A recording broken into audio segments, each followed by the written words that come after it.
बोले श्री कृष्ण भगवान की जय। राधा रमण की जय। जय श्री श्याम प्रेमी जनों। आज हम माघ मास के महात्म्य का 8वां अध्याय सुनने जा रहे हैं। सो ध्यान से सुनिए। यमदूत कहने लगा कि हे प्रभु, तुमने बड़ी सुंदर बात पूछी है। यद्यपि मैं पराधीन हूँ, फिर भी तुम्हारे स्नेहवश अपनी बुद्धि के अनुसार बतलाता हूँ।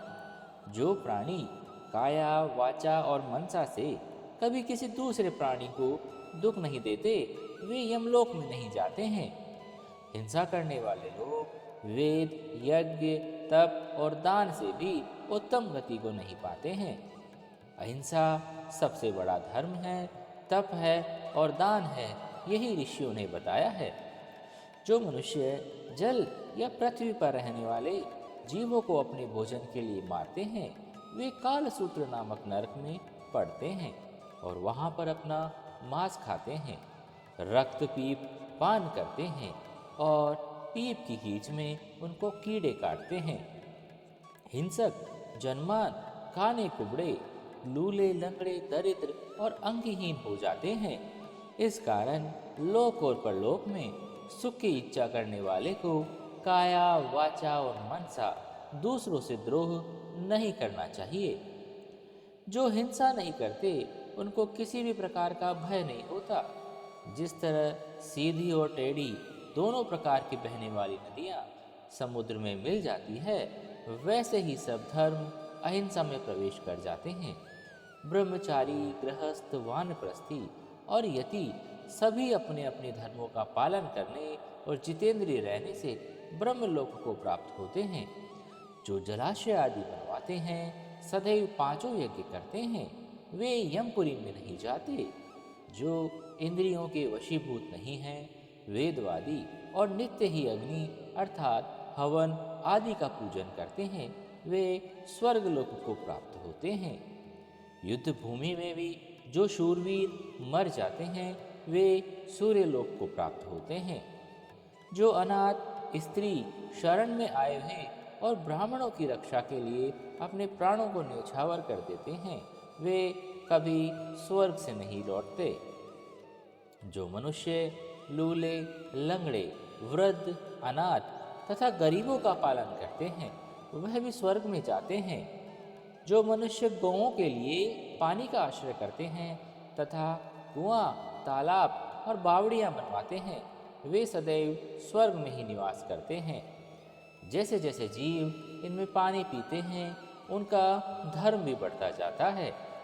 जल से ही मनुष्य के प्राण होते हैं, इसलिए जो मनुष्य प्याऊ आदि लगवाता है, वह अक्षय को, स्वर्ग को प्राप्त होता है। बड़े बड़े यज्ञ भी फल नहीं देते। जो अधिक छाया वाले वृक्ष मार्ग में लगाने से दे देते हैं। जो मनुष्य वृक्षारोपण करता है, वह सदैव दानी और यज्ञ करने वाला होता है। जो अच्छे फल और अच्छी छाया वाले मार्ग के वृक्षों को काटता है, वह निश्चय ही नरक का गामी होता है। अब तुलसी की महिमा जानते हैं कि तुलसी के पौधे की क्या महिमा है।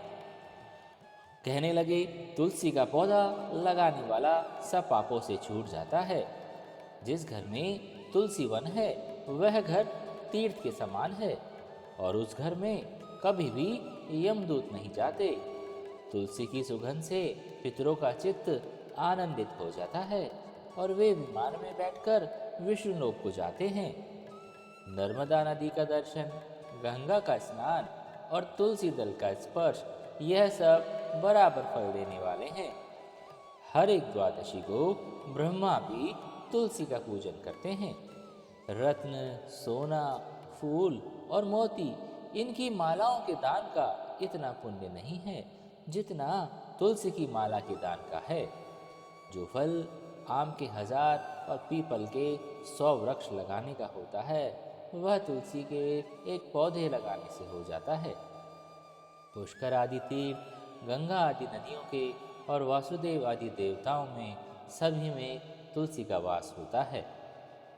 जो एक बार या 2 बार या 3 बार रेवा नदी से उत्पन्न शिव की मूर्ति की पूजा करते हैं और सदैव ओम नमः शिवाय मंत्र का जाप करते हैं। वे शिवालय स्थापित करते हैं। वे हमेशा शिवलोक में जाते हैं।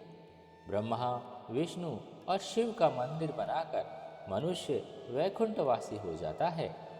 जो भगवान पूजा के लिए फूलों का बाग लगाते हैं वे धन्य हैं। जो माता पिता, देवताओं और अतिथियों का सदैव पूजन करते हैं वे भी ब्रह्मलोक को प्राप्त होते हैं। इति माघ महात्म्ये अष्टमोऽध्याय समाप्त।